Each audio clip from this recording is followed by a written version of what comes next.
Buonasera a tutti, quarta puntata di Mani e Fuori, la trasmissione di TV7 News interamente dedicata alla pallavolo. Sarà una puntata particolare perché parleremo della prima vittoria in Superlega della Tonazzo Padova. Lo faremo come sempre con ospiti importanti e con tante curiosità. Tutto è pronto, può partire la sigla.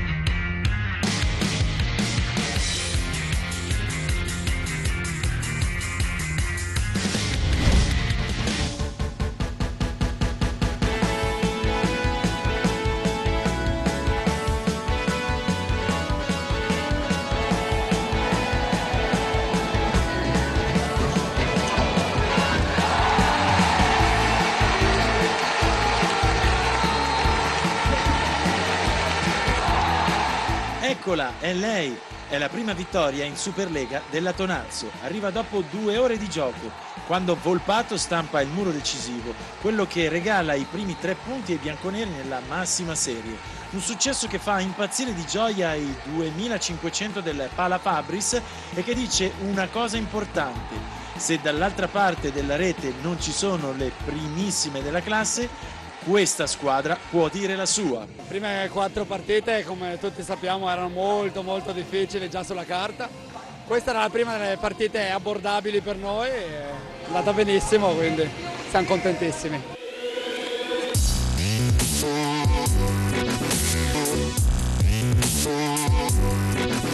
E lo ha fatto con i 24 punti di Giannotti, gli 8 muri di Volpato, i mani e fuori chirurgici di Garghella, la forza in attacco e in battuta di Mattei, la classe di Orduna, la voglia di emergere di Quiroga e le certezze di Balaso.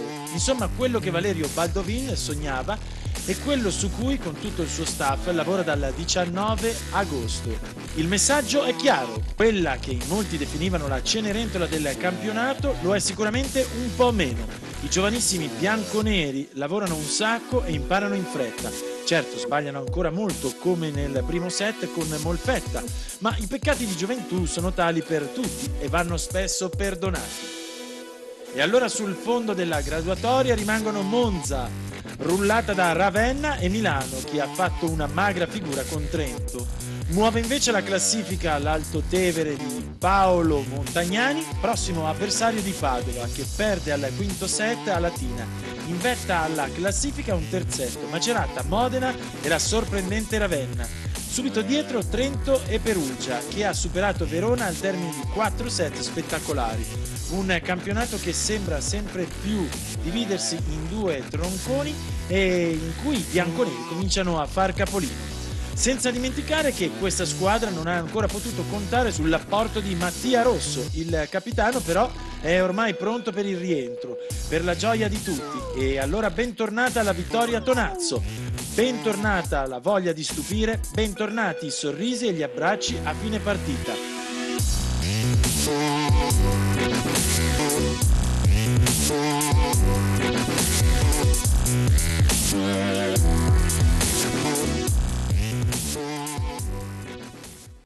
Eccoci qua per commentare finalmente, come abbiamo detto nel backstage, la prima vittoria della Tonazzo in Superlega, un 3-1 su Molfetta che regala i primi 3 punti, proprio i primi 3 set anche alla squadra bianconera. Un successo che ci voleva per il morale, ci voleva per la classifica, per i tifosi e per gli sponsor, per tante cose. Abbiamo degli ospiti speciali questa sera per iniziare a raccontare quella che è stata la partita di domenica, ma anche per proiettarci nella sfida altrettanto importante di domenica prossima a San Sepolcro. Il primo è il coach di questa squadra, Valerio Baldovin. Ciao Valerio, ben arrivato. Buonasera. Grazie di essere qui questa sera.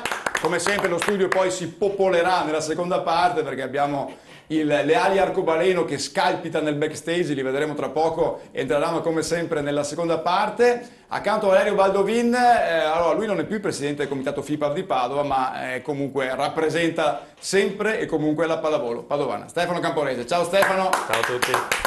Come ti devo chiamare adesso? È past president? No, mi hanno battezzato Stefano, insomma, per cui Stefano va bene. Un Stefano amico della pallavolo, pallavolo, ecco, va bene così. Molto bene. A commentare questa prima giornata abbiamo vissuto la partita domenica fianco a fianco, come sempre accade alle partite del Pallafabris, Diego Zillo del Mattino di Padova. Ciao Diego, ben arrivato. Buonasera Massimo, buonasera E questa a tutti. sera voglio parlare di allenatori. E quindi quando si parla di allenatori a Padova, oltre a Valerio Baldovin, bisogna anche invitare Daniele Rampazzo. Ciao Daniele. Buonasera, grazie. Perché uno dice, ma dove allena adesso Daniele Rampazzo?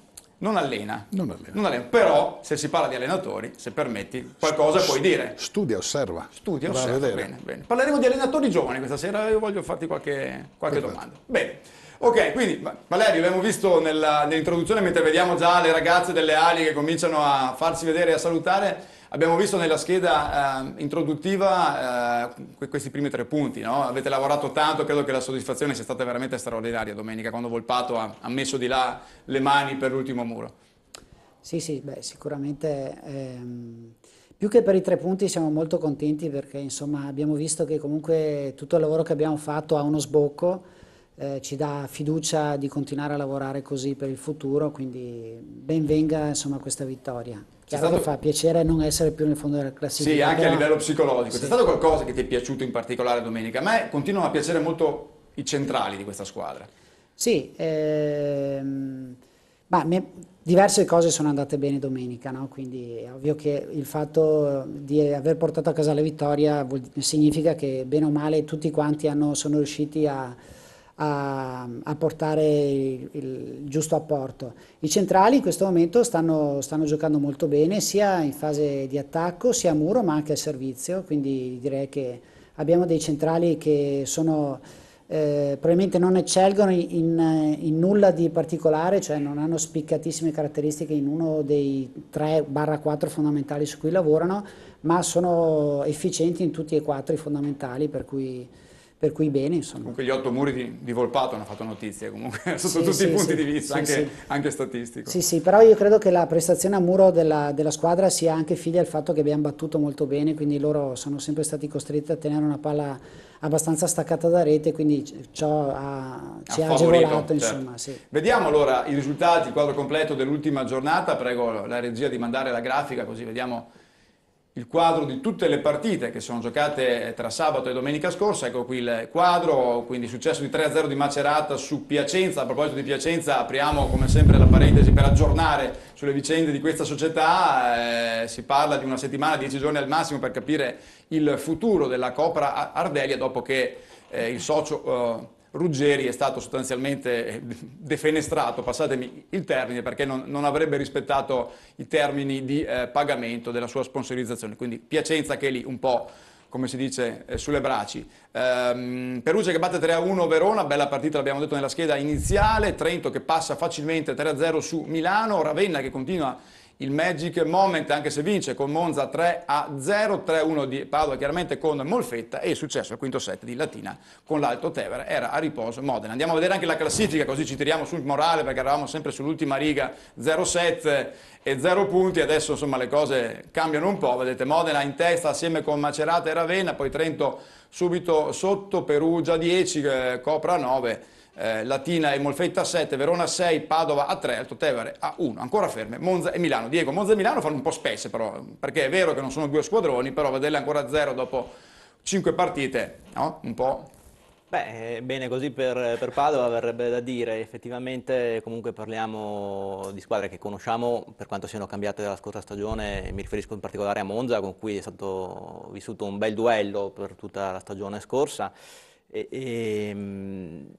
La cosa più bella per i tifosi padovani è appunto non essere più assieme. Insomma, si è parlato dall'inizio della stagione, l'abbiamo scritto, è stato detto più volte che il campionato di Padova iniziava la 5ª giornata perché non è con Trento, Macerata, Perugia e Modena che si doveva verificare appunto la qualità di questa squadra.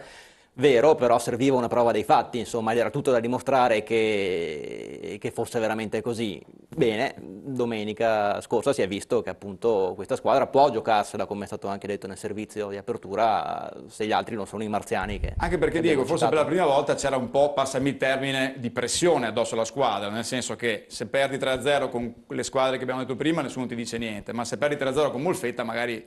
Cioè un po' di pressione c'era, credo, domenica, no? Sì. Forse lo possiamo chiedere più a Valerio, però secondo me c'era, no? Credo, Dimmi il tuo punto di vista. Credo di sì. Comunque teniamo conto che Molfetta è una squadra che poteva vantare giocatori come Coistra, come Irezuelo in regia, come Episcopo che a Padova conosciamo bene, comunque giocatori probabilmente di categoria, non di categoria superiore, ma sulla carta che potevano avere qualcosa di più rispetto a una Tonazzo, tutta da verificare in questa serie.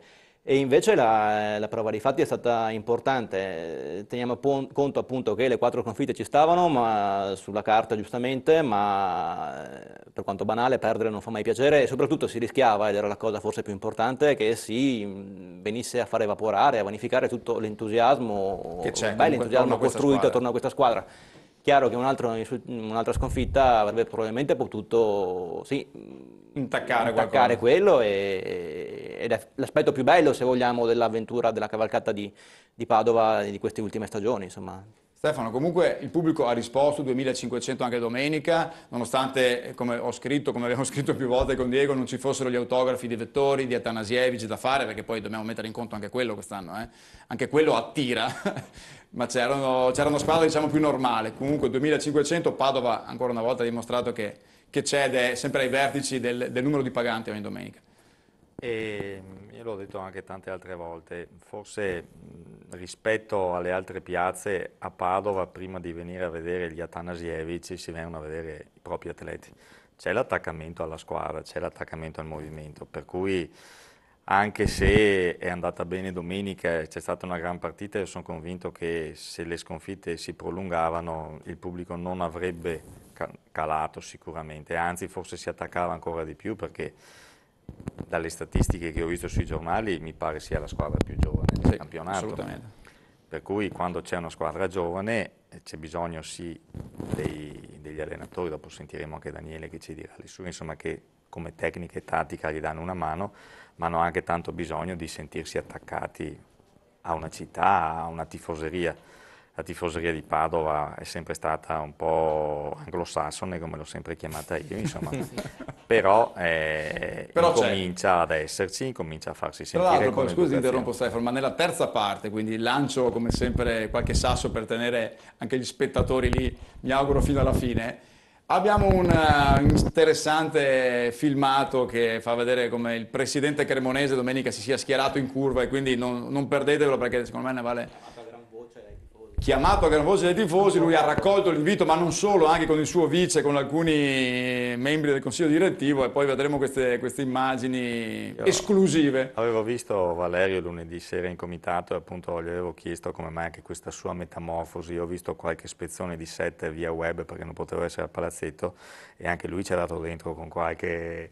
Bella danza, insomma. Valerio comincia a sentire. Comincia a sentire. Infatti il prossimo investimento è su qualche fisioterapista in più, insomma, perché il coach dobbiamo averlo lì, insomma.